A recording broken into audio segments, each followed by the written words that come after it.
अर्थ का सुभट भी नहीं है, अभी शुरुआत किया है परमार्थ का। बोले ना श्लोक में और ना परलोक में, ये भगवान बोल रहे हैं, यहां किसी के संशय की अब कोई गुंजाइश नहीं। ना इस लोक में ना परलोक में उसका कहीं भी पतन नहीं हो सकता, विनाश नहीं हो सकता।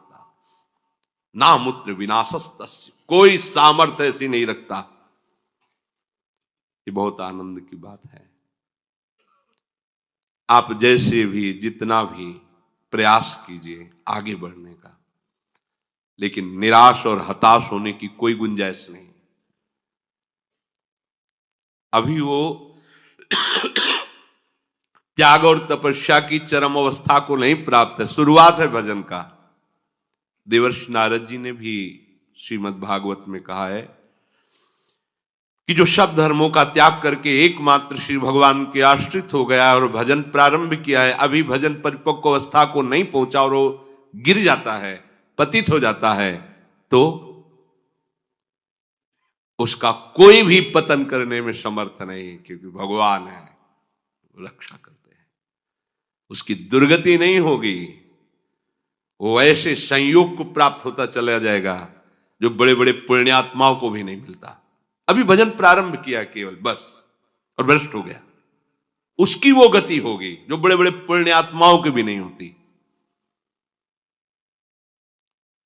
जो भगवद आश्रय लिए हुए है, नामे भक्ता प्रणश्यति, नाश नहीं। एक बार बोला आपने राधा, एक बार जीवन में, चाहे जिस भाव से बोला, और जब आप मरोगे तो वही यमराज स्वरूप है, वही धर्मराज स्वरूप है। धर्मराज बड़ा शांत गंभीर स्वरूप, महान वैष्णव, और यमराज बड़ा ही विकराल रूप, पापियों के लिए यम है और धर्मात्माओं के लिए धर्मराज है।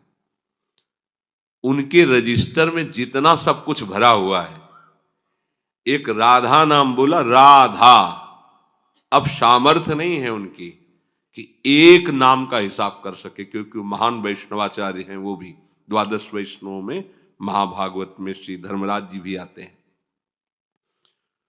वो प्रभु के नाम की महिमा को जानते हैं। एक बार तुम्हारे जीवन में यदि नाम लिख गया है, किसने बोला था या सुना था, तो दुर्गति शब्द तो खत्म हो गया तुम्हारे जीवन का, विश्वास कर लो। ये दुर्गति शब्द नहीं रहेगा।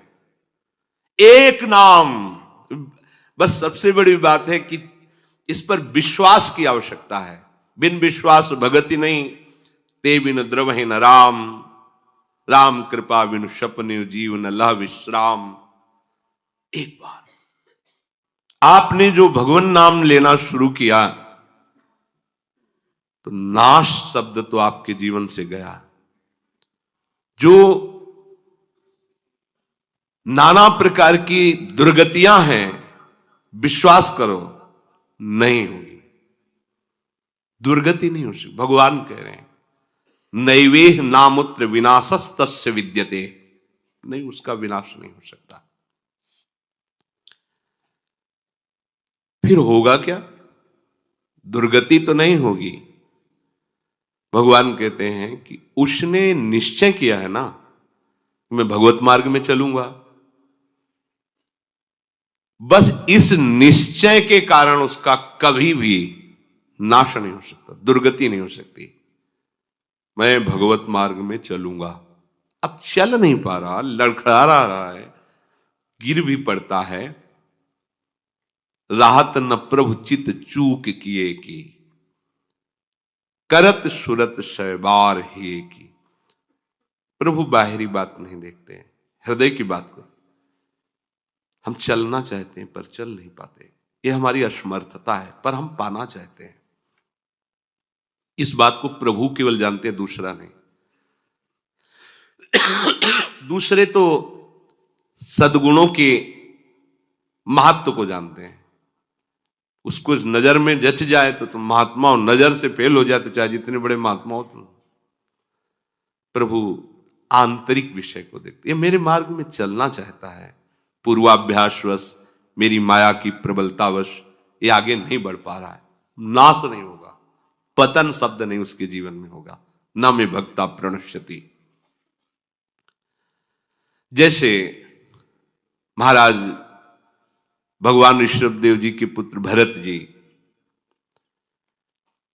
प्रभु की प्राप्ति के लिए भारतवर्ष का राज्य का त्याग, रानी, महल, संपत्ति, सेवक, सब सुखों का त्याग किया। गंडकी नदी, जहां शालिग्राम भगवान जिस नदी में प्रकट होते हैं, उस नदी के किनारे एकांतवास करते हुए अपने चित्त को प्रभु के चरणारविंद में, उनके नाम में, उनकी सेवा में लगाने लगे। एक दिन वो गंडकी नदी में स्नान करके सूर्य अर्घ देने ही वाले थे कि देखा एक हिरनी जो गर्भवती थी, वो जल पीने के लिए आई थी। पीछे से सिंह ने दहाड़ मारी, घबरा गई, वो एकदम छलांग लगाई। गर्भवती होने के कारण वो जो गर्भस्थ शिशु था योनि द्वार से जल के प्रवाह में गिर गया और वो आगे गिर करके मर गई। ये भरत जी ने देखा, वो तो मर गई जो मां थी, और अभी नवजात शिशु है तो मर जाएगा जल में। दौड़े और उसको गोद में उठाया। वैसे ही सुंदर होता है हिरण का शौल। अब लाए और उसको दुलार करने लगे। 2-3 दिन में वो ऐसे चलने लगा। अब पूरी दृष्टि उस पर, कहीं कोई भेड़िया ना खा जाए, कहीं कोई सिंह ना खा जाए।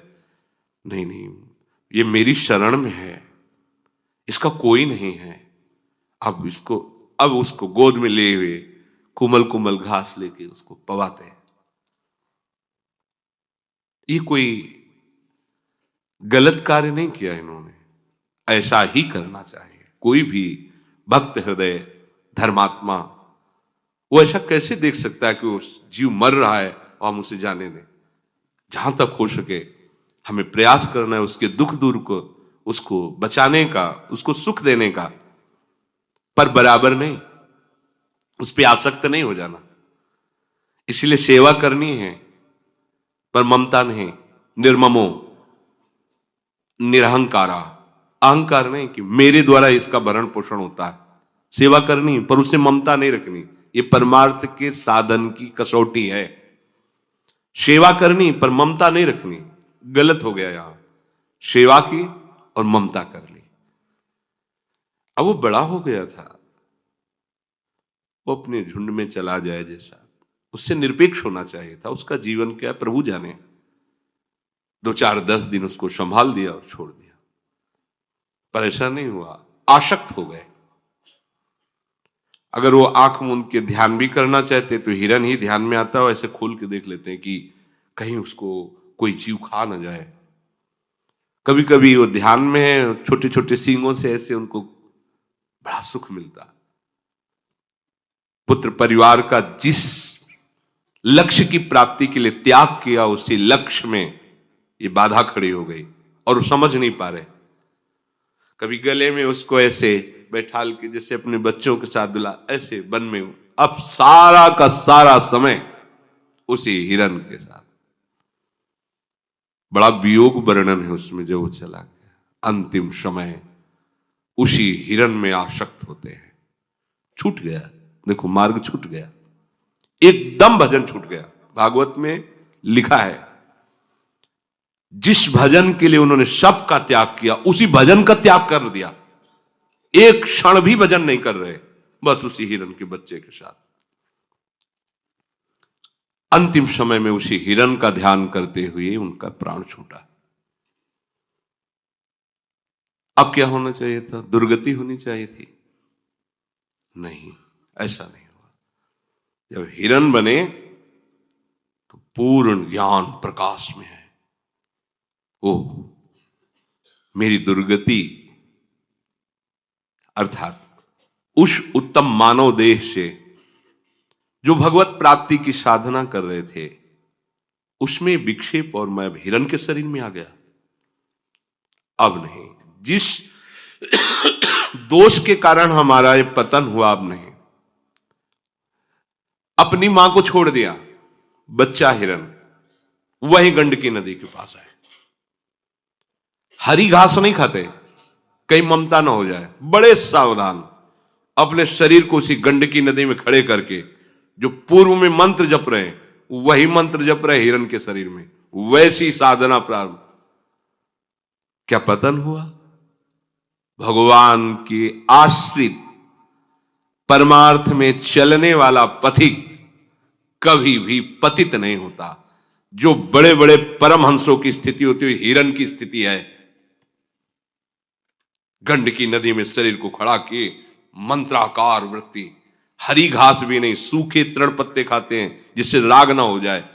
शरीर छूटा, अगला जन्म ब्रह्म ऋषि के रूप में हुआ, कोई साधना नहीं करनी पड़ी। ब्रह्मबोध संपन्न महापुरुष, ज्ञान की ऊंची भूमिका में स्थित जड़ भरत के रूप में। भजन का क्रम नहीं नष्ट हुआ, साधना नहीं रुकी।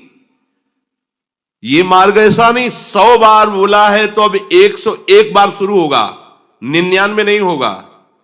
जितनी स्थिति में आप पहुंचेंगे उस स्थिति से कभी पतन नहीं हो सकता। सुरक्षित बैंक है ये भागवती, और ये आपके पास है। बताया दो नाम बोले थे, हिल गया पूरा सिस्टम ब्रह्मा का, निर्णय नहीं कर पाए। और आप अब इसमें सावधानी ये रखनी है कि हमारी बुद्धि कहीं नकारात्मक सोच में ना जाए। 2 नाम से काम चल जाएगा तो शाम के बोल देंगे राधा राधा, दिन भर दुराचार करेंगे।